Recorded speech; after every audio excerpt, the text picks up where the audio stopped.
Children, today I'm going to tell a story about Little Red Riding Hood.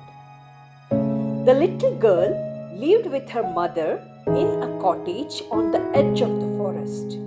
She always wore her red velvet cloak with a hood, a gift from her beloved grandmother. So everyone called her Little Red Riding Hood. One day, she was going to visit her grandmother who was sick. So her mother gave her a basket of goodies to carry.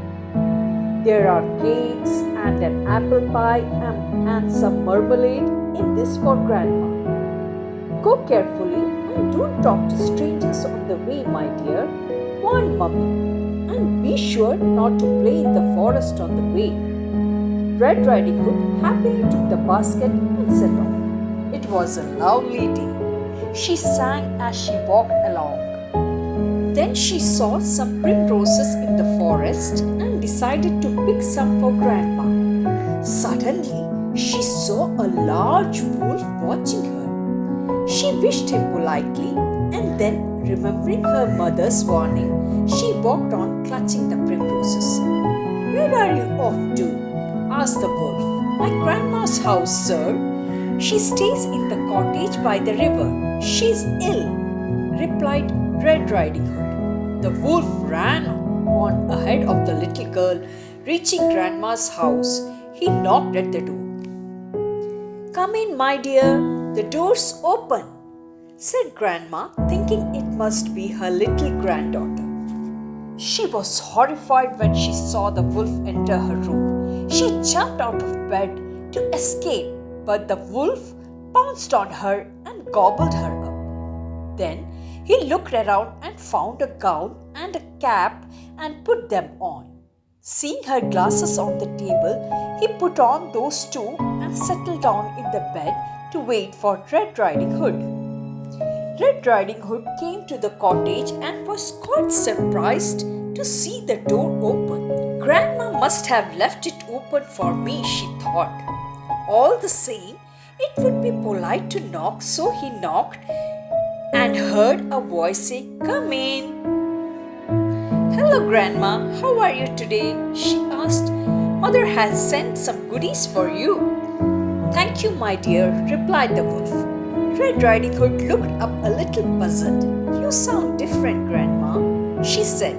"And you look different too. Your ears look rather large today." "Oh, that's to hear you better, dear," said the wolf. "And your eyes too look different," observed Red Riding Hood. "That's to see you better with," said the cunning old wolf. "Grandma, even your mouth looks strange with bigger teeth," Riding Hood, really worried now.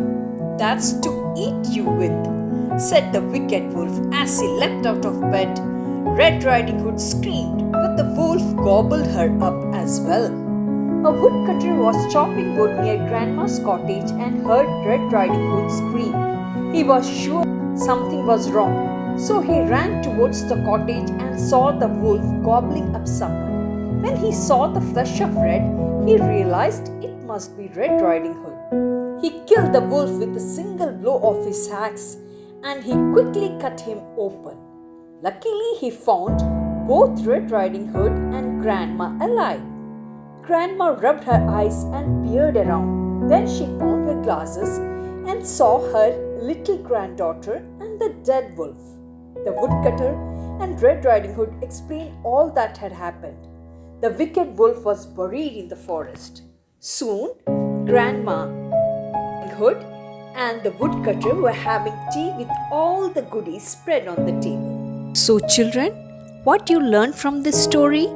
It is important to be cautious around strangers and to check with a grown-up before talking to a stranger. Okay?